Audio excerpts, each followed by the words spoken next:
ఎఫెసీయులకు పౌలు గారు రాసిన మొదటి అధ్యాయము 7వ వచనమండి. దేవుని కృప మహదైశ్వర్యమును బట్టి ఆ ప్రియుని యందు ఆయన రక్తము వలన మనకు విమోచనము, అనగా మన అపరాధములకు క్షమాపణ మనకు కలిగి ఉన్నది. చదవబడిన లేఖనాలు మన వినికిడిలో ప్రభు దీవించును గాక. ప్రభువు రక్తము కార్చటమును బట్టి మనము ఆయనకు పరిశుద్ధమైన జనముగా, పరిశుద్ధమైనటువంటి ప్రజలుగా ఏర్పరచబడినామండి. ఒకప్పుడు ప్రజగాలేమో, ఇప్పుడు ఆయన రక్తమును బట్టి ప్రజయితిమి. ఒకప్పుడు పరిశుద్ధులము కాము, పాపులము, నీచులము. మాట్లాడుతాను, నేను మరింత దౌర్భాగ్యుడిని. కానీ ఆయన రక్తము కార్చినప్పుడు, ఆయనందు నేను విశ్వసించినప్పుడు నన్ను పరిశుద్ధులుగా మనలందరినీ ఆయన చేసినాడు. మనలో ఇంకా బాప్తిసం పొందుకోకుండా వెనకాల ఉన్నటువంటి వారు స్థితి ఏమిటి అంటే, వారి హృదయము లోపల దేవుని ఆత్మ ఉప్పొంగుతూ ఉంది, కానీ వారి మనసు అడ్డు పెట్టేసుకుంది. ఒకప్పుడు లోకము వీరిని ప్రభువులో ఎదగనివ్వకుండా ఆపేసింది. ఇప్పుడు ప్రభువులోనికి వచ్చారు. ఇప్పుడు వీరి హృదయములో ఉన్న మనస్సు వీరినే ఎదగనివ్వకుండా ఆపేస్తుంది. చూడండి, ఒకప్పుడు లోకము శత్రువు, ఇప్పుడు ఆత్మలో ఎదగనివ్వకుండా, బాప్తిసం పొందుకోకుండా ఉన్నటువంటి వారు వారికి వారే శత్రువుగా ఉన్నారు. ఆ రక్తము ప్రవహించింది, ఆ రక్తము కారింది. ఆ రక్త ప్రభావము మనలను తాకినప్పుడు ఆ ప్రభావములో ఎదగకుండా నీలో ఏ తలంపులైతున్నాయే నీకు శత్రువు. అది బైబిల్కి విరుద్ధమే. ఏ తలంపులున్నా విరుద్ధమే. ఇంకా బాప్తిసం పొందుకోకుండా, ఇంకా ఆయన రక్త ప్రవాహములో ఎదగనివ్వకుండా ఆ తలంపులు ఏవైతే ఉన్నాయో నీలో స్టార్ట్ అయినవి, అవి నీలో వచ్చినవి. ప్రతి మనుషులో దేవుని తలంపులు ఉంటాయి, ప్రతి మనుషులో అపవాది తలంపులు ఉంటాయి. ప్రతి మనుషులో దేవుని తలంపు పవిత్రతకు నడిపిస్తుంటుండగా అపవాది తలంపులు, ఇప్పుడు నీకు నష్టమేమొచ్చింది, నీ దేవుడు నీ కార్యాలు చేయట్లేదా, ఏమిటి అని ప్రశ్నలు వేసి ఆ వ్యక్తులను ఏం చేస్తారంటే శరీరాశలోనికి నడిపిస్తాయి, జీవపు డంబములోనికి నడిపిస్తాయి. ఇవి తండ్రి వలన కలిగినవి కావని తేటగా రాసినారు. కాబట్టి బాప్తిసం పొందుకున్నవారు ఇవన్నీ త్యజించినారని అర్థం. వారు బాప్తిసం పొందుకోక మునుపు ఇవన్నీ పట్టి లేక దాడి చేసిన పొందుకున్నవారు ఇవి త్యజించినారు. ఆల్రెడీ మీ సేవకుడునైనా నేను త్యజించాను. మా తల్లిగారు వచ్చింది, ఏమంటుందంటే, నా బాబా అప్పుడే బాప్తిసం పొందుకుంటావా అంది. నేను అన్నాను, అనేలాగా బాగా తాగి దొల్లి ఇట్లా చేసి ఇట్లా చెడిపోయిన తర్వాత నేను బాప్తిసం పొందుకోవాలనుకుంటున్నావా అన్నా. నేను త్యజించాను.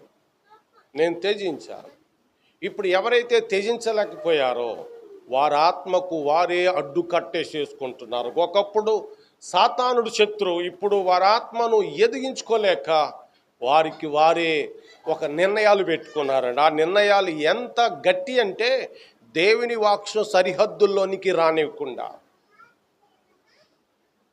నేనైతే అలాగా కాదనలేదు, ఆయనలోనికి వచ్చాను. నేను గత వారాల్లో చెప్పాను, నేను దాసుణ్ణి అయిపోయాను.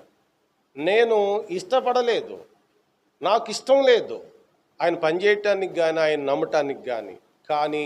ఆయన పిలుపుకి నేను దాసుణ్ణి అయ్యాను. నేనేం చేయటానికి లేదు ఇప్పుడే కాదు, ఎప్పుడూ అయిపోయింది. ఆయన ఎలా అట్లే అలాగనే, ఆయన ఎలా బ్రతకమంటే అలాగే, ఎలా జీవించమంటే అలాగనే. ఏమిటి అంటే కారణం ఆయన రక్త ప్రభావము. నేను తొలి దినాల్లో ప్రభువుని రుచి చూసింది అది ఒక మంగళవారం రాత్రి. ఆ తరువాత శుక్రవారము ప్రార్థించాను, రెండవ శుక్రవారం ప్రార్థించాను, మూడో శుక్రవారం అయ్యేసరికి మా కుమారుడు చనిపోయాడు. ఆ శుక్రవారం కూడా ఆగకూడదని రాత్రి ప్రార్థించినప్పుడు ప్రభువు మాట్లాడారు. ప్రభు స్వరం వినగలిగాను. చాలా దుఃఖంతో ఉన్నాం, వేదనతో ఉన్నాం. కానీ ఆ రాత్రి ఆయన రుధిర ప్రభావము మా మీద ప్రకాశించింది, నా మీద ప్రకాశించింది. వెంటనే నా భార్య దగ్గరికి వెళ్ళి చనిపోయిన బిడ్డ గురించి నువ్వు ఏడవద్దని చెప్పాను. ఆమె కూడా స్టన్ అయిపోయి అలాగనే కూర్చుంది.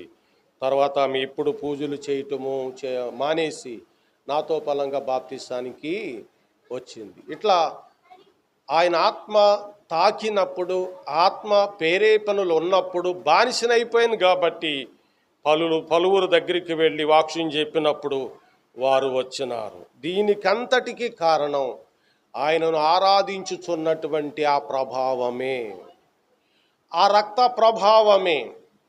ఆ రక్తమును నీవు ధ్యానించకుండా రొట్టు విరుచుట సాధ్యము కాదు. విరిచావు కానీ నీవు విరిచిన రొట్టు ప్రభావము పరలోకములో విరవబడలేదు. నీవు సేవించినటువంటి ఆయన రసపాత్ర ప్రభావము పరలోకములు సేవించబడలేదు. భూమి మీద నీవుంటుండగా నీతో పలంగా ప్రభువు కూడా సేవిస్తున్నాడు. నీవు ఈ ప్రభావములో లేవు గనుక ఒంటరిగా మాత్రమే రొట్టు విరిచావు. ఈ ప్రభావం లేదు గనుక ఒంటరిగా మాత్రమే పానము చేసిన, ప్రభువుతో చేయలేదు. కారణం రక్త ప్రభావము నీలో సమృద్ధిగా లేదు. రక్త ప్రభావము సమృద్ధిగా ఉంటే ఖచ్చితంగా ఆయనతో ఆరాధన చేస్తాం. ఇక మనము రక్త ప్రభావములో మన చిత్రపటం ఏమైపోయింది, మనం ఎట్లా ఉన్నాము, మనం ఏ పోలికలలో ఉన్నాము, ఈ పోలికలు మీకు చూపెడతాను. తర్వాత మనం బల దగ్గరికి చేరదాం. రండి, మరలా ఎఫెసీయులకు పౌలు గారు రాసిన మొదటి పత్రిక 1వ అధ్యాయము 7వ వచనం చదువుకుందాం. దేవుని కృప మహదైశ్వర్యమును బట్టి ఆ ప్రియునియందు దేవుని కృప మహదైశ్వర్యము, తండ్రైన దేవుని మహదైశ్వర్యము ఇప్పుడు ఆ ప్రియునియందు. నిజానికి ప్రభువుని ప్రియుడుగా దేవుడు చెప్పినప్పటికీ నీ కొరకు నా కొరకు ఆయనను ప్రియుడుగా ఎంచుకున్న స్థలములోనే విడిచిపెట్టేశాడండి. బాప్తిసం పొందుకున్నప్పుడు ఈయన నా ప్రియ కుమారుడు, ఈయన యందు నేను అలా ఆనందించిన దేవుడు గెస్తమనే వనములో చేయి వదిలిపెట్టేసినాడు. ఆ న్యాయస్థానాలు చుట్టూ తిరిగినప్పుడు ఒంటరిగా తిరిగాడు. ఆ అన్యాయపు తీర్పుకి గురైపోయినప్పుడు ఒంటరిగానే భరించినాడు.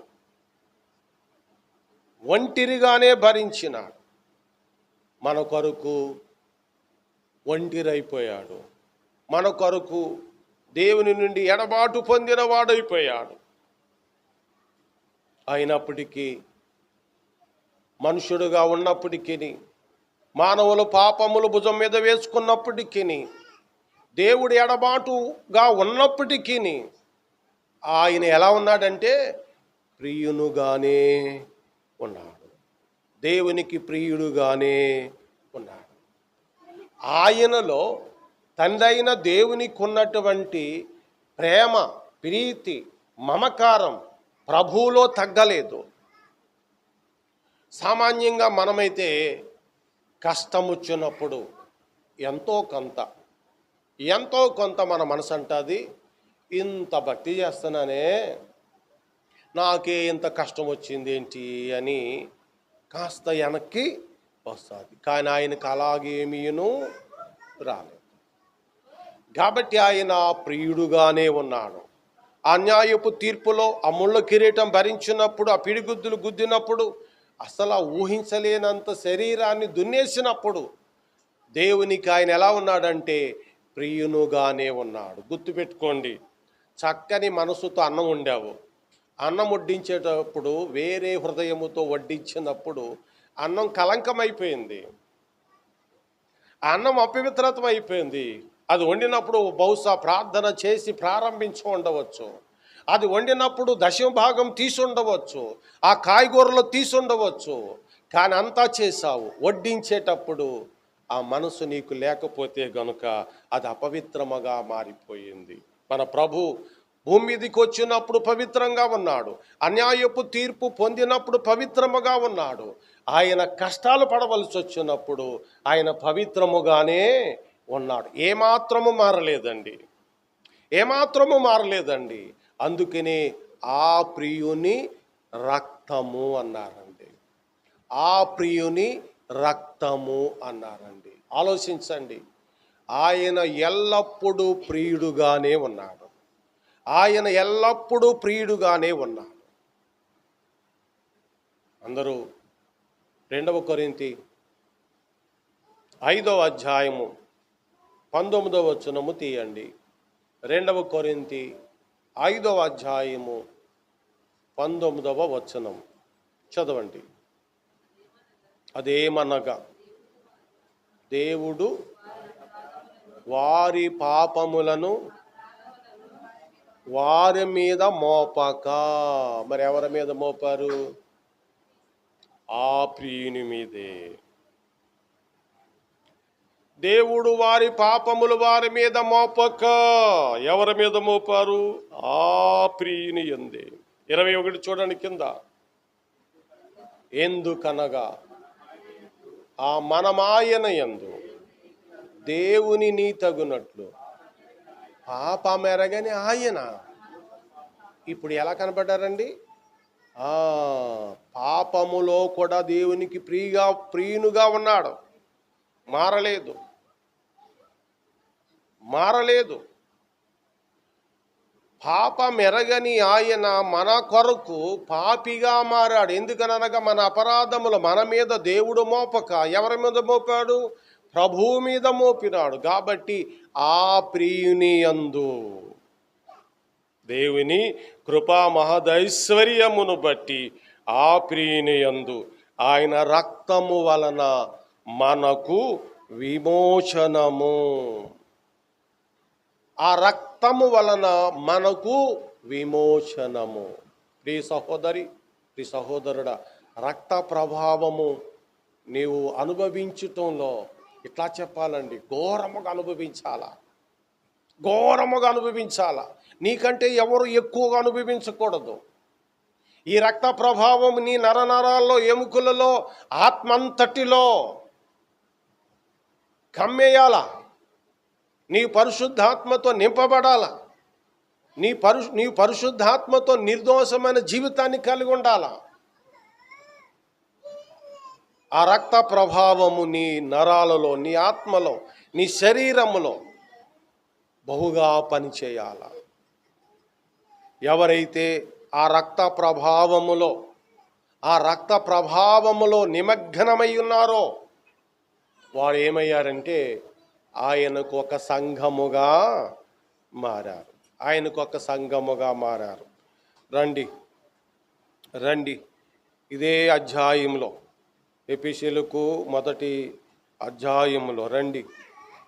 ఇక్కడ చూడండి, 22 నుండి చూడండి, 23 చూడండి.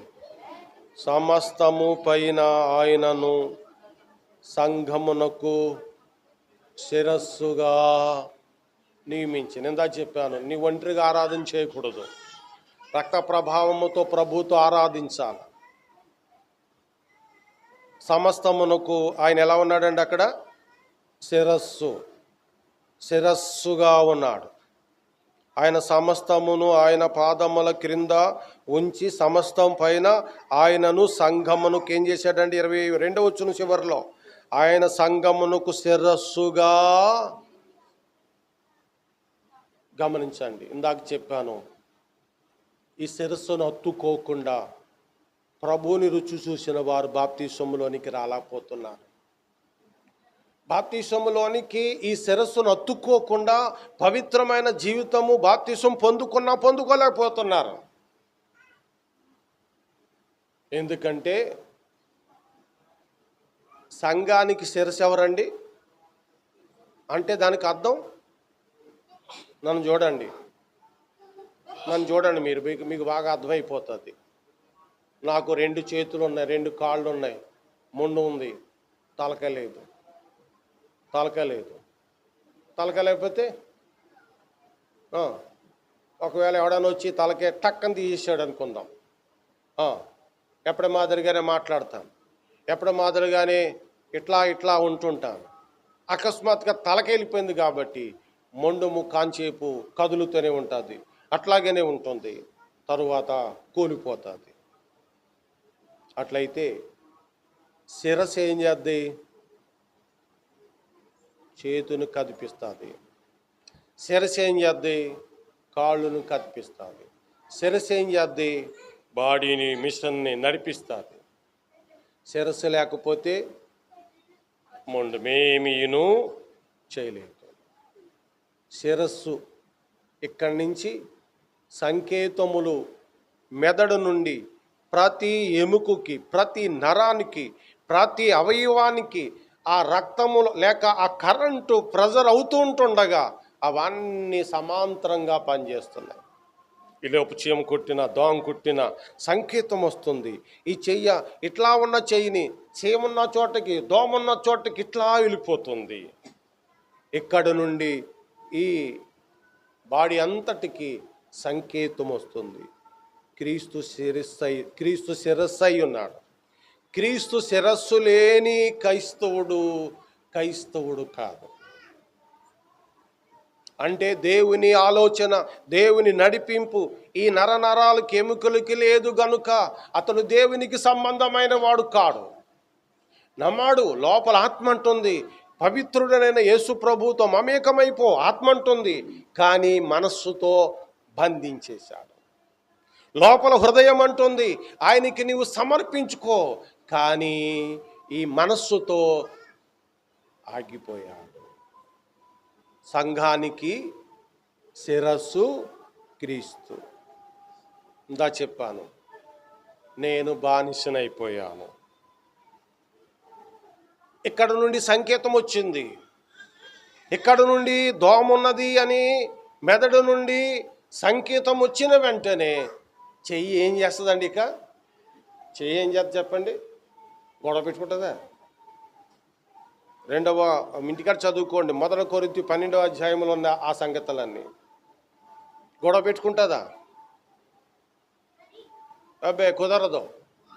నేను అది గుండెల మీద పడిన, పొట్ట మీద పడిన, కాళ్ళ మీద దోమ కుట్టిన, అబ్బే నాకు నీకు గొడవైంది, చెయ్య ఈ బాడీతో చెప్తుందండి? అబ్బే నీ దోమ నువ్వే కొట్టుకో, నీ శరీరాన్ని నువ్వే కాపాడు, కానీ ఈ చెయ్యి అంటదా? ఆత్మలో పెరగని వారు అలాగనే ఉంటారు. అందుకని వారి మనస్సు, వారి తలంపులు ఇక్కడ క్రీస్తు యొక్క శరీరము శిరస్సు నుండి ఆలోచనలు రాకుండా ఆపేసుకుని సాగిపోతారండి. ఇంత వాక్యం విను కూడా నువ్వు సాగిపోతున్నావంటే, ప్రభువుకి బానిసుడుగా లేవంటే, ప్రభువుకి బానిసురాలుగా నువ్వు ఉండలేదంటే నీవు ఈ శిరస్సు నుండి వేరైపోయిన మొండివి. అందుకనే ప్రకటన గ్రంథంలో జీవించుచున్నావన్న పేరు మాత్రము పేరే ఉంది, జీవము లేదు, జీవించటం లేదు. కాబట్టే మృతుడవు. చదవండి 22 మరలా. మరియు సమస్తమును ఆయన పాదముల క్రింద ఉంచి, తండ్రి అయిన దేవుడు చేసిన పనండి, సమస్తము పైన ఆయనను సంగమునకు శిరస్సుగా నియమించెను. సంగమునకు ఆయనను శిరస్సుగా నియమించెను. 23 అండి. ఆ సంఘము ఆయన శరీరము. ఇప్పుడు ఎవరండి సంఘము? ఎవరండి? ఆ సంఘము ఆయన శరీరము. ఇందులో కులం కలిగిన వారు ఎంతమంది ఉన్నారు? కులం కలిగిన వారు ఎంతమంది ఉన్నారు? ఆయన శరీరంలోనికి రాలేరు. ఇందులో గర్వంధులు రాలేరు. ఇందులో పాపులు రాలేరు. ఇందులో మార్పు పొందని వారు రాలేరు. ఆయన శరీరము పవిత్రమైంది. ఆయన శరీరము నిర్దోషమైంది. ఆయన శరీరము నిష్కలంకమైంది. 23 మరలా చదవండి. ఆ సంఘము ఆయన శరీరము. ఆ శరీరము కాని వారు ఎందరో ఉన్నారు. జాగ్రత్తగా గమనించండి. ఆ శరీరము కాని వారు ఎందరో ఉన్నారు. వారు యేసు ప్రభుని నమ్మారండి. ఏ యేసు ప్రభుని నమ్మారు? గమనించండి. ఏ యేసు ప్రభుని నమ్మారు? శిలువ వేయబడని యేసు ప్రభువుని నమ్మారు. 1 కొరింథీ 11 అధ్యాయంలో ఉంటాడు, కనపడతాడు మీకు.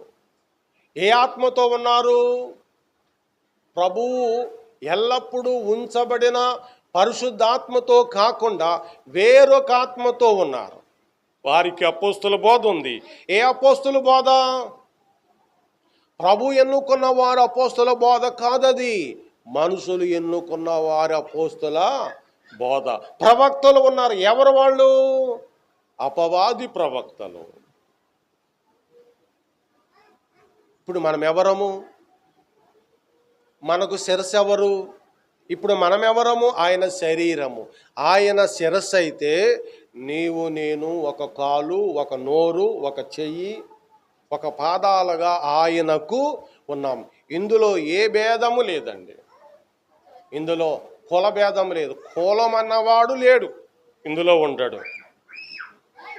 స్త్రీ భేదము లేదు, పురుషుడు భేదము లేదు, సిద్ధీయుడు భేదము లేదు, యూదుడు భేదము లేదు. గలతీ 3వ అధ్యాయము 28లో చూడండి. ఇందులో యూదుడని గ్రీకు దేశస్థుడని లేదు, దాసుడని స్వతంత్రుడని లేదు, పురుషుడని స్త్రీ అని లేదు, యేసుక్రీస్తునందు మీరందరూ రైట్. మనము యేసుక్రీస్తునందు మీరందరూ ఏకముగా ఉన్నాం. ఏకమైన శరీరం. మనం ఎవరమండి? ఏకమైన శరీరం. ఏకమైన శరీరము. ఎఫెసీ 1:23లో సంఘమైన శరీరము, ఆ సంఘమైన శరీరము. తర్వాత ఏమన్నారండి? సమస్తమును పూర్తిగా నింపుచున్నవాని సంపూర్ణత అయి, సమస్తమును పూర్తిగా నింపినవాడంటండి. విశ్వాసం ఉందే, పూర్తిగా ఇచ్చాడు ఆయన. మనలో నిరీక్షణ ఉన్నదే, పూర్తిగా ఇచ్చినాడు. మనలో పరిశుద్ధాత్మ నడిపింపు ఉన్నదే, అది పూర్తిగా నింపాడు. సంఘంలో చాలా క్రైస్తవ లోకంలో చాలామంది మేము ఇంకా ఆత్మను పొందుకోలేదండి అంటున్నారు. తెలియట్లా వాళ్ళకి, ఇంకా తెలియట్లేదు. అందుకనే వారు ఒక్కొక్కసారిగా ఆత్మ వచ్చి పడిపోయిందని ఏదో వైబ్రేషన్కి వెళ్ళిపోతేనే కానీ నా పరిశుద్ధాత్మ అగ్ని నన్ను తాకలేదు అనుకుంటున్నారు. కాదు కాదు కాదు, ముందే తాకేసింది పరిశుద్ధాత్మ అగ్ని. ఆల్రెడీ పరిశుద్ధాత్మ అగ్నితో మనం నింపబడి ఉన్నాము. ఎందుకనగా ఆయన సంపూర్తిగా నింపాడు. అరాకొర భక్తి నువ్వు చేస్తున్నావు కానీ అరాకొర విశ్వాసం నీకు ఇవ్వలేదు. అరాకొర ఆరాధన నువ్వు చేస్తున్నావు కానీ ఆయన నీకు ఇవ్వలేదు. నింపాడు, నింపాడు, నింపాడు అండి. కాబట్టి మనం ఇప్పుడు ఆయన సంఘమయి ఉన్నాము. ఆయన సంఘం అంటే ఆయనకు దాసులము. ఆయన సంఘం అంటే ఆయనకు మనము బానిసులము. నీ ఆలోచన ఏంటి? ఇంకా నీ ఆలోచన ఏంటి? ఇక నీ ఉద్దేశం ఏంటి? ఇక నీ యొక్క తలంపులేంటి? చచ్చిని అట్లకి జీవిస్తున్నావు కాబట్టి నేను ఎదగనివ్వటం లేదు. రోమపత్రిక 8వ అధ్యాయం అండి. రోమీయులకు రాసిన పౌలు గారు 8వ అధ్యాయంలో ఈ విషయాన్ని తేటగా చెప్పినాడండి. 8వ అధ్యాయము రోమపత్రిక 8:12 వచనములో, కాబట్టి సహోదరులారా, శరీరానుసారముగా ప్రవర్తించుటకు మనము, ఏ శరీరం అండి అది? మన శరీరం అండి. శరీరానుసారముగా ప్రవర్తించుటకు మనము శరీరమునకు రుణస్థులము కాము. ఈ శరీరానికండి మంచి తిండ్లు అవసరమా కాదా చెప్పండి? రుచులు అవసరమా కాదా చెప్పండి? కొన్ని రుచులు ప్రభు నిమిత్తం మానేయాలా? మంచి తిండ్లు అవసరమే, కానీ ప్రభు నిమిత్తము ఈ శరీరము నేను మానేశాను. చాలా మట్టికి ఆశ కూడా లేదు, తిన్న కూడా. ఎందుకనగా ఈ శరీరము చెప్పినట్లుగా ఉండదు. చాలామంది ఎక్కువ ప్రాధాన్యత తిండికి ఇస్తారంటే. అందుకనే దేవుడు ప్రభు ఏమన్నాడంటే, వారి కడుపే అన్నా మీరు అనుకుంటారా? వారి దేవుడు అంటే దేవుడు స్థానంలో కడుపు పెట్టుకున్నాడు. కాబట్టి ఇక్కడ శరీరము అన్నప్పుడు మన శరీరం అండి. మళ్ళీ చదువుదాం చూడండి. కాబట్టి సహోదరులారా, శరీరానుసారముగా ప్రవర్తించుటకు మనము శరీరమునకు రుణస్థులము కాము. మన శరీరానికి రుణస్థులము కాము. నీ మనసుకు రుణస్థులము కాము. నీ ఉద్దేశానికి రుణస్థులము కాము. మీరు శరీరానుసారముగా ప్రవర్తించిన ఎడల ఏమైపోతామండి? ఏ సావు అండి? ఈ సావు చెప్పండి. ఈ సావు ఏ సావు? మీ పాస్టర్ గారు చచ్చిపోతే పెట్టిలో పెట్టి ఎడతారు ఆ సావా? చెప్పండి, ఆ సావా ఇది? కాదు. ఎవని పేరైతే జీవగ్రంథం మందు కనబడకపోతే ఏంటండి, తాళం చేతులు అక్కడక్కడ పెడుతుంటాం, కనపడొకోసారి చాలా టైం వేస్ట్ అయిపోతుంటుంది. మనసులో చాలా బాధపడుతుంటాను, మళ్ళీ వెళ్తుంటాను, తాళం ఎత్తుకుంటాను, తెచ్చుకుంటాను, చాలా డిస్టర్బ్ అయిపోతాను. సరేలే, ఆ తాళమే కాబట్టి పర్లేదులే. మరి జీవ పుస్తకములో నీ పేరు రాసింది దేవుడు తుడిచేశాడంటే ఆత్మీయంగా నడవటం మానేశావు, ఆత్మీయుడని బోర్డు పెట్టుకున్నావు, ఆత్మీయుడుగా చలమని అయిపోతున్నావు. ఆయన ఏం చేశాడంటే ముందు ఆత్మీయంగా ప్రారంభించినారు, ఆయన పేరు రాసినారు. ఆ తర్వాత ఏం చేశారు? పేరు అలాగా పేరు లేని వారిని రెండో మరణంలోనికి గెంటెత్తారు. సావలసిన వారై ఉన్నారన్న సావది. చదవండి.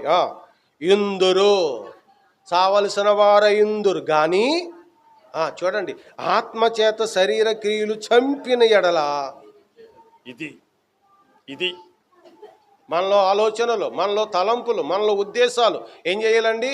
చంపాలి. చంపితే మనం ఎవరి శరీరంలోకి వెళ్ళిపోతున్నాము? క్రీస్తు యొక్క శరీరములోనికి వెళ్ళిపోతున్నాము. ఆయన మనకు శిరస్సుగా ఉన్నాడు. కొలసీలకు పౌలు గారు ఈ సంగతిని ఎత్తి రాస్తూ, కొలసీ పత్రిక జాగ్రత్తగా వినండి. 16 నుండి 19 వరకు అంతా చదివేసిన తర్వాత వివరిస్తాను. కాబట్టి అన్నపానముల విషయములోనైనను, పండుగ, అమావాస్య, కొలసీ 2:16 అండి. అందుకు తీసుకోండి. ఒకవేళ నేను 16 అనక ఏదైనా అన్నానా, 2వ అధ్యాయం అనుకోండి ఏదైనా అన్నానా అంటే అంటాను, అనేస్తుంటాను, నాకు తెలియదులే. 2:16, 20 దాకా 19 దాకా చదువుకుందామండి. కాబట్టి అన్నపానముల విషయములోనైనను, పండుగ, అమావాస్య, విశ్రాంతి దినము అనువాటి విషయములోనైనను మీకు తీర్పు తీర్చనెవనికిని అవకాశం ఇవ్వకండి. కొందరు నోర్లు ఇయ్యే పలుకుతాయి, వాళ్ళు దేవుడిని నమ్ముకుని ఇలా చేస్తున్నారని, అదే డ్యూటీ వాళ్ళకి. కానీ మీరు అవకాశం ఇవ్వకండి అని చెప్తున్నాడు పౌలు. ఎందుకలా చెప్పాడు? అవకాశం ఇచ్చి ఇవ్వటానికి ఆస్కారం ఉందనే కదా. కాబట్టి ఎవరు అవకాశం ఇస్తారో కూడా ఇక్కడ రాసినారు చూడండి. ఇవి రాబో వాటి సాయే గాని నిజ స్వరూపము క్రీస్తులో ఉన్నది. అతి వినయాసక్తుడై, అక్కడ జాగ్రత్తగా ఒక మాట పట్టుకోండి. ఇక్కడ నుండి ఎబ్రి గ్రీకు పదాల్లో మంచి పదాలు ఉపయోగించినారు, అలాగే ఇంగ్లీష్లో కూడా మంచి పదాలు ఉపయోగించినారు. ఇక్కడున్న వ్యక్తి సామాన్యుడు కాదు, ఇక్కడ ఉన్న వ్యక్తిని చూసిన వెంటనే ఎంత భక్తిపరుడో అనే పదాలు ఆ ఎబ్రి గ్రీకు పదాల్లో పెట్టి అక్కడ రాసినారండి.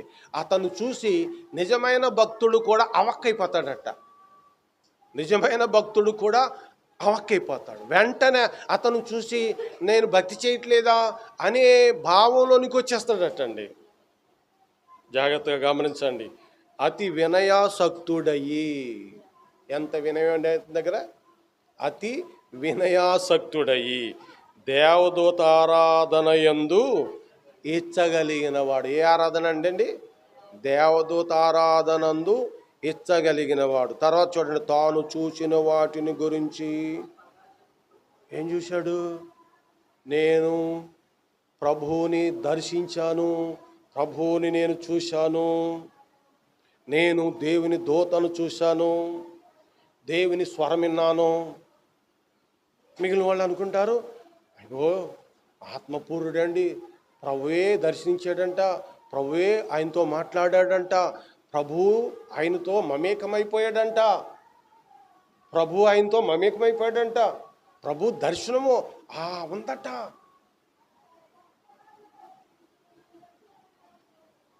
జాగ్రత్త. అతడు ఏం చెప్పుకుంటాడు? మీ దగ్గరికి వాక్యం చెప్పడానికి తీసుకొచ్చారనుకో, దర్శనాల గురించి చెప్తాడు. నన్ను ఇలా దర్శించాడు దేవుడు, నన్ను ఇలాగా, లేకపోతే నేను ఇలా చేసినప్పుడు ఇవే చెప్తాడు. ఇంకేం చెప్పడు? వాక్యం చెప్పడం.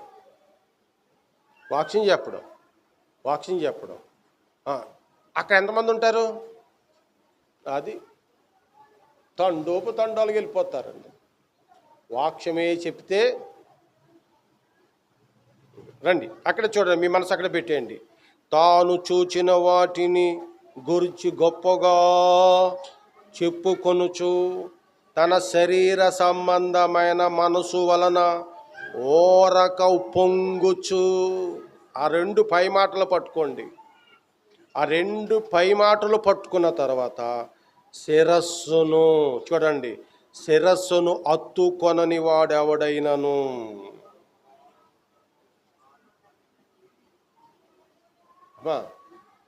ఈ మొండు లేకుండా బతికేస్తున్నాడు, ఈ శిరస్సు లేకుండా, ఈ శిరస్సును అత్తుకోకుండా బ్రతికేస్తున్నాడు.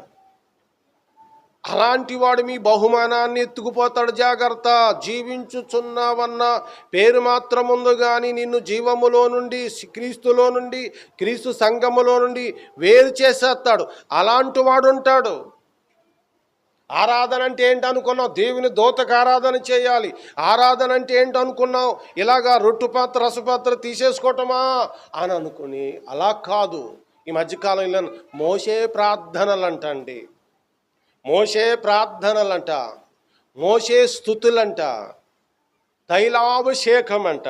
500 ఫీజు ఎవడు పెట్టాడు? గొప్పగా ఉండొచ్చండి, లక్షలు ఉండొచ్చండి, లక్షలాది మంది ఉండొచ్చండి. వాక్యం దగ్గర ప్రశ్నించటానికి నాలాంటి వానికి అధికారం ఉందండి. పండుగ ఉందా? మోషే స్తుతులు ఉన్నాయా? మోషే ప్రార్థనలు ఉన్నాయా? మరి యేసు ప్రభు ఆనాడు ఈ క్రైస్తవ సంఘములోనికి మోషే సున్నితాచారాన్ని కలిపేసినట్లుగా వీళ్ళు మోషే ప్రార్థనలు కలిపేశారు. ఎవరిని నత్తుకోలేదు. వీరు ఆరాధిస్తున్నారు గొప్పగా, ఎవరిని నత్తుకోకుండా. వీరు అక్కడికి వెళితే నిజానికి వైకుంఠం అన్నట్టు అంటారు కదా, పరలోకం అన్నట్టు అంటారు కదండి. ఎంతమందో ఆరాధన అంటే ఇదే. ఆరాధన అంటే ఇదే. రండి, శిరస్సును అత్తుకొనని వాడెవడైనను మీ బహుమానమును అపహరింప నీయకుడి. అమ్మ, దర్శనాల గురించి, చూసిన వాటిని గురించి, దేవుని దూత ఆరాధన గురించి ఇలా గొప్పగా చెప్పుకున్న వాణిని వైపు వెళ్ళిపోతున్నారు అనేకులు. వాడు ఏం చేస్తాడు? మన బహుమానమును అపహరిస్తాడు. వాడు ఎలాంటి స్థితిలో ఉన్నాడు? యేసుక్రీస్తు శిరస్సును అత్తుకొనడు, యేసు ప్రభు అని చెప్పడు. ఆయన మహానుభావుడు, ఆయన అక్కడ ఉంచండి, మీరు ఆరాధన చేయండి అంటాడు. మీరు ఆరాధన చేయండి అంటాడు. రండి ఇంకా చదవండి. ఆ శిరస్సు మూలముగా సర్వ శరీరము కీళ్ళు చేతను నరముల చేతను పోషింపబడి అతకబడినదై దేవుని వలన కలుగు వృద్ధితో, చూసారండి, మన కాళ్ళు, మన చేతులు, మన అవయవాలన్నీ కూడా శిరస్సును అత్తుకోవటాన్ని బట్టి దేవుని వలన అభివృద్ధి. అందుకని స్వేచ్ఛారాధన, దేవదూత ఆరాధన, ఈ దర్శనాలు చూసిన ఆరాధన పక్కకు పెట్టి క్రీస్తు యొక్క శిరస్సులోనే మనము అతకబడి ఆయనను ఆరాధించాలి. అదే యేసుక్రీస్తు సంఘము, అదే జీవము కలిగిన దేవుని సంఘము. ఇంకా కొన్ని మాటలు శ్రద్ధగా వినండి. అపోస్తలుడైన పౌలు కొరింథీకు రాస్తూ మొదటి 3వ అధ్యాయం అండి, మొదటి 3వ అధ్యాయము, మొదటి కొరింథీ 9వ వచనం అండి. మేము దేవుని జత పనివారమయ్యి ఉన్నాము. చదివేశారండి అందరూ? అందరు చదివారు అక్కడికి? కాస్త మెళ్ళాగుతున్నాయని వెనక పెట్టకండి, అలాగే చదవండి, అలాగే ఉండండి, ప్రభువులో మమేకమై ఉండండి. అక్కడ 2 అక్షరాలు ఉన్నాయి. ఆ అక్షరాలు ఎవరు?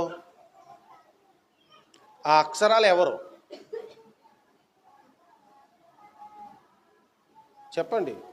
అక్కడ 2 అక్షరాలు ఉన్నాయి. ఆ అక్షరాలు ఎవరు? మేము దేవుని పనివారమయ్యి ఉన్నాము. తర్వాత 2 అక్షరాలు ఎవరాళ్ళు?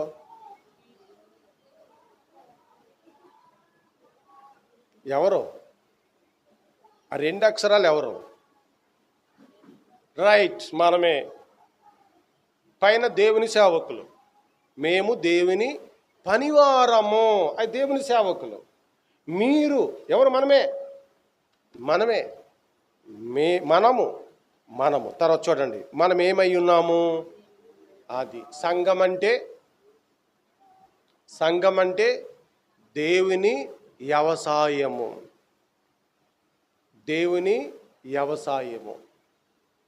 వ్యవసాయం అంటే దానికి అర్థం పంట పండించిన తర్వాత సమృద్ధిగా తింటాం. సంఘాన్ని ఏం చేయాలి? ఆ పంట పండించాలి.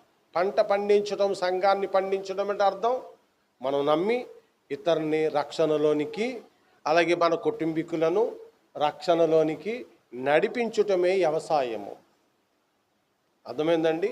ఆయన శరీరమై ఉన్నాము, ఆయన వ్యవసాయమయ్యి ఉన్నాము. జాగ్రత్త, వ్యవసాయం ఎలా పాడైపోద్ది చెప్పయ్యా? నీళ్ళు కట్టేటాయని నీళ్ళు కట్టకపోతే, కలుపు తీసేటాయని కలుపు తీయకపోతే, ఎరువేసేటాయని ఎరువేయకపోతే, పెళ్ళిళ్ళు, దినాలు, తద్దినాలు తిరిగి ఎప్పుడో చేను దగ్గరికి వెళ్తే ఏమవుతుంది? చేను పాడైపోతుంది. వ్యవసాయం కూడా జాగ్రత్త, దేవుని వ్యవసాయం కూడా జాగ్రత్త. వ్యవసాయానికి బాధ్యత కలిగిన వారు ఎంతమంది ఉంటారండి?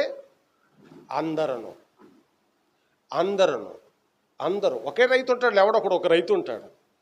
అందరికీ బాధ్యత, అందరూ ఐక్యత కలిగి ఉంటేనే వ్యవసాయము. అర్థమైందండి? అందరి మీద ఉందన్నమాట అండి. కాబట్టి వ్యవసాయాన్ని జాగ్రత్తగా కాపాడుకోవాలి. తర్వాత చూడండి, తర్వాత మనము వ్యవసాయమును, తర్వాత ఇంకేమై ఉన్నామండి? రెండో చిత్రపటం అండి. మొదటి చిత్రపటం దేవుని వ్యవసాయము, రెండవ చిత్రపటములో మీరు ఎలా ఉన్నారండి? దేవుని గృహమునయి ఉన్నారు. దేవుని గృహమునై ఉన్నారు. అమ్మ అండి, ఇక్కడి నుంచి వెళ్ళిన తర్వాత, ఇంటికి వెళ్ళిన తర్వాత ఈ వచనాన్ని, ఈ సంగతులని ధ్యానించినప్పుడు మీ ఇల్లు దేవుని గృహము. పోయిన వారం కూడా చెప్పాను, కింద వారం కూడా చెప్పాను. మీరే కాదు, నేను చేస్తానండి ఇంటి దగ్గర. నా మనస్సాక్షికి ఒకవేళ ఆయన తీర్పు తీర్చినప్పుడు నేను చేయలేదని తీర్పు వస్తే మీరు చూడండి. ఇంచేదండి, నేను ధ్యానిస్తున్నానో లేదో, నేను ఎలా చేస్తున్నానో ఎవరికి తెలుస్తుంది? మీరు కూడా అంతే. మీరు చేసేది, మీరు ధ్యానిస్తున్నారో లేదన్నది దేవునికే తెలుస్తుంది. కాబట్టి దేవుని గృహము, మనమందరం ఎవరమండి? దేవుని గృహము. అట్లయితే ఇందులో ఎవరున్నారు? తండ్రి ఉన్నాడు, కుమారుడు ఉన్నాడు, పరిశుద్ధాత్ముడు ఉన్నాడు. మనం కూడా ఆయన గృహమై ఉన్నాం. గృహాన్ని, మన ఇంటిని జాగ్రత్త కాపాడుకుంటాం. ఈ మధ్యన సీసీ కెమెరాలు కూడా పెట్టుకుంటున్నాం, చుట్టూ ఫినిషింగ్ కూడా పెట్టుకుంటున్నాం, ఎలక్ట్రిక్ షార్ట్ కూడా పెడుతున్నాం. ఎవడన్నా దొంగోడు వస్తే కరెంట్ చాక్ కొట్టేలాగా మన గృహాన్ని జాగ్రత్తగా కాపాడుకుంటున్నాం. మన గృహంలో ఏ చెడు అయినా వస్తే దాన్ని ఏం చేస్తాం? ఏంటిది పద్ధతి ఏంటి అంటాం కదా. అలాగ అనటంలో భార్య అయినా అనొచ్చండి, భర్త అయినా అనొచ్చండి, ఎవరైనా అనొచ్చండి, తప్పేమీ కాదండి. మనము దేవుని గృహము, దేవుని వ్యవసాయమై ఉన్నామండి. తర్వాత మీరు 10 వచనము నుండి 15 వచనాల వరకు ఇక్కడే చూడండి. దేవుడు నాకు అనుగ్రహించిన కృప చొప్పున నేను నేర్పరి అయి నా శిల్పకారుని వలె పునాది వేసి తిని. దేనికి పునాదండి? గృహము. కింద దాకా మీరు చదువుకోండి. ఇంటికి వెళ్ళిన తర్వాత 15 వచనాల వరకు అయ్యే పునాది మీద ఇల్లు నిలబడదా? ఇక మా చెల్లి నీ ఇల్లు డాబోడు కడుతుంది. అమ్మ పునాది వేసావు, గట్టిగాను వేసావా లేదా? ప్రస్తుతానికి డబ్బులు లేక రేకేసింది. డబ్బు వచ్చినప్పుడు దాని మీద ఏం వేస్తావు? స్లాబ్ వేస్తావు. ఇంకా డబ్బు వచ్చినప్పుడు దాని మీద ఏం వేస్తావు? అందుకు పునాది. మన పునాది ఎవరు? మన గృహము అయితే మనకు పునాది ఎవరు? ప్రభువే. పునాది లేకుండా గృహం లేదు, ప్రభువు లేకుండా నువ్వు లేవు. రైట్. ఇంకా 16కి వచ్చేయండి.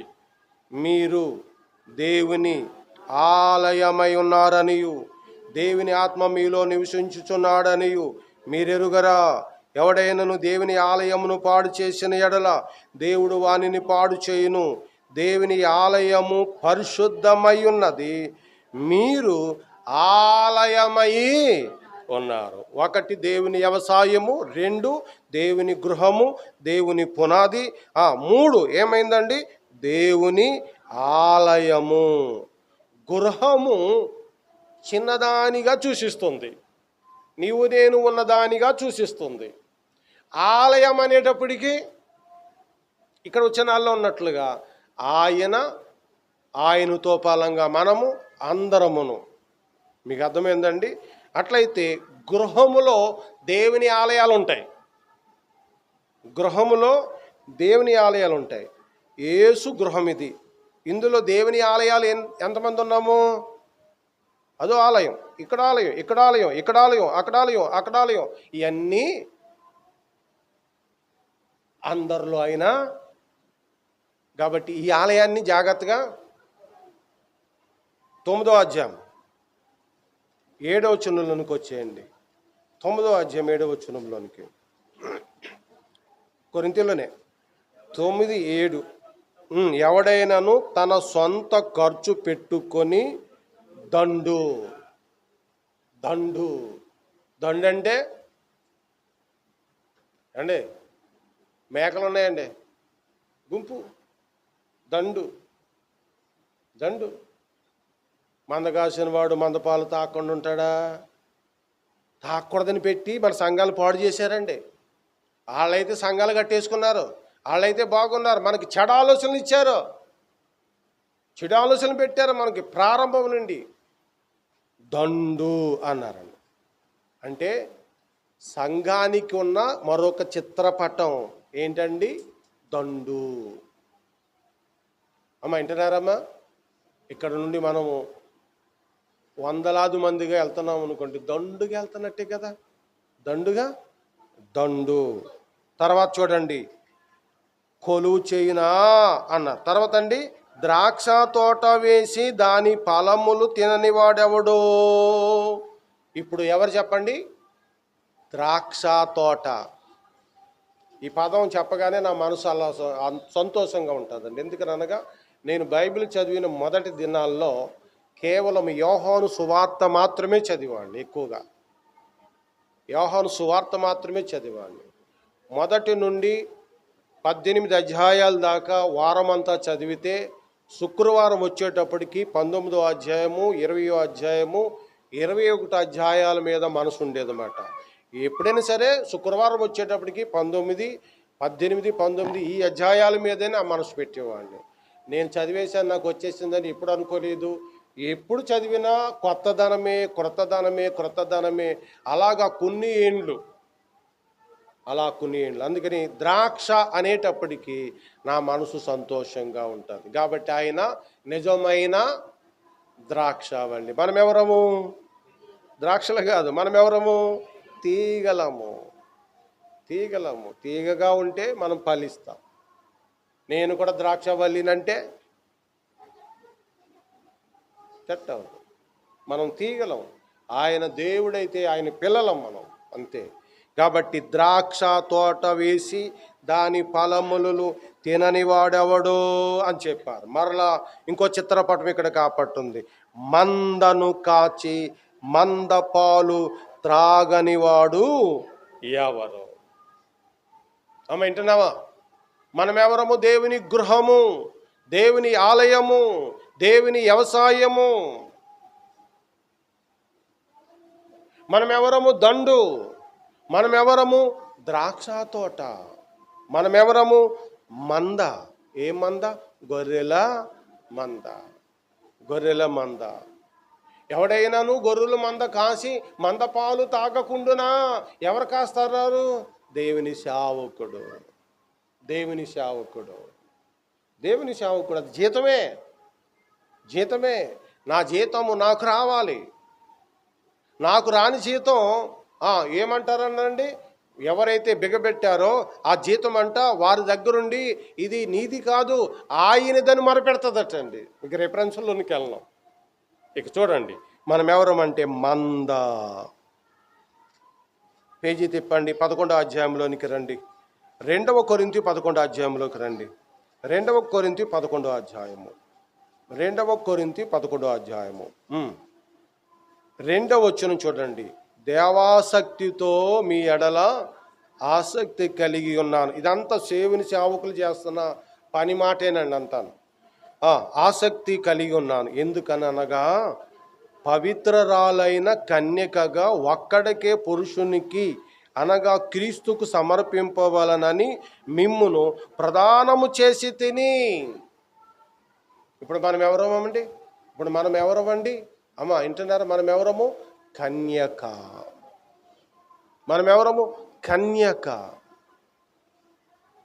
ఆయన ఏమని ప్రదానం చేశాడండి? ఒక్కడికే నిన్ను ప్రదానము చేసి తిని. జాగ్రత్త, ప్రదానమైంది, పెళ్ళవల. ప్రదానమైంది, వివాహం అవల. ఎందుకు? ఇంకా వడ్డానం పెట్టుకోలేదు నువ్వు. ఎందుకు? పెళ్లి కిరీటం ఇంకా పెట్టుకోలేదు. పెళ్లి బొట్టు ఇంకా పెట్టుకోలేదు. పెళ్లి పాదరక్షకులు తొరగలేదు. దానికి ముందు మర్మం ఉందండి. ఇవి అపవాది భౌతికంగా చూపెడుతుంటుండగా కానీ ఆత్మీయ అర్థం అందులో ఉందండి. కాబట్టి మన ప్రభు వరుడు అతడు సుందరుడై వస్తున్నాడు. ఆ వరుడైన ప్రభువారిని ఎదుర్కొనుటకు మనము కూడా సిద్ధపరచబడిన పెండ్ల కుమార్తె వలె సిద్ధపరచబడి వెళ్ళాలి. అందుకని మనం అందంగా ఉండాలని కోరుతున్నాడు. దాన్ని ఏమంటారు? లవ్లీ అంటారు, అది అంటారు, ఇది అంటారు. ఇవన్నీ రాసుకునే అందం కాదు. భౌతికమైన అందము కాదు, ఆత్మ సౌందర్యము. కాబట్టి మనం ఎవరమంటే కన్యక. జాగ్రత్త. పండు మీద చెట్టుకున్న కాయ పండు ఉంటే దాని మీద దెబ్బలాడతాయి. ఏమంటే అంతే కదండి. ఏదో లోపల ఏదో పసిరికాయ ఉందనుకోండి, దాన్ని ఎవడోనూ